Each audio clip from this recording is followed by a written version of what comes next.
For my famous person speech, I'm writing about Ted Williams.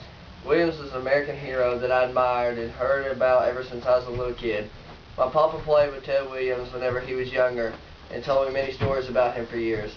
When I was growing up, I wore his number for baseball every year because I wanted to be just like him. I tried to do everything just like him whenever I played. I even changed my batting stance just like his because I wanted to be the greatest hitter alive just like he was. Williams was born in San Diego, California in 1918. He graduated from Herbert Hoover High School, where he had offers to go straight from high school to the pros. His mother denied the offers because she said that he was too young and immature and wanted him to play minor league ball for a while. Williams begged his mom to let him live his dreams, but his mom disagreed and told him that it was a better choice. After a few years, After a few years in the minor leagues, Williams was drafted by the Boston Red Sox. Williams led the American League his rookie season with the most RBIs and was also in the top votes for the Most Valuable Player award. Williams said to be the greatest hitter alive, and he is still considered the best. It's amazing to be called the greatest hitter alive above all the talented baseball players that have played the game of baseball. Ted Williams has so many records set in baseball, but the most impressive award he has set is the highest batting average ever recorded in Major League history. Williams batted .406 in a single season, and he also had 37 home runs in the same season. He also had 120 runs batted in and 135 runs scored in 1941. Williams wasn't just known for his amazing baseball talents, but his many others. Williams served in the military for many years, twice. Williams first enlisted himself into the Marine Corps as a pilot.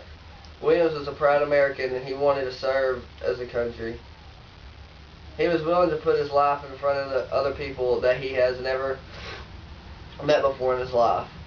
Williams was unable to serve in the Marine Corps because they found out that he was his mother's only supporter. Williams went to his draft board and argued about this situation and told them that he should be allowed to serve, but his request was denied. After all the confusion, Williams just decided to join the Navy in 1942. My papa met Ted Williams in the Navy. He was on the USS Partridge and was wounded, and he had to be treated in a medical center. While my papa was being treated, he saw Ted Williams in the hospital being treated too. He has told me so many stories about Ted Williams because after the war they became very good friends.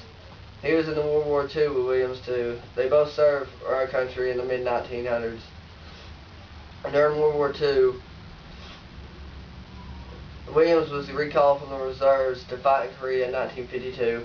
Williams had to go through combat training to prepare himself for battle and the conditions he would be in. Williams was a pilot for the Navy and he had to fly 39 combat missions. At one point, Williams' hydraulics were knocked out of his plane and he had to find a way to get his plane back to base. Williams then earned an air medal for safety getting himself and the plane back to the base.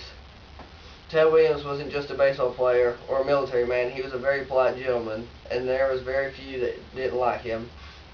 Williams wrote a speech before he was introduced in the Hall of Fame that shocked everyone. He called for recognition of the Negro League players that never got a chance to play in the Major League. They honored his speech and thanked him greatly. The Association of Major League Baseball finally passed the Negro League into the Major League in 1971.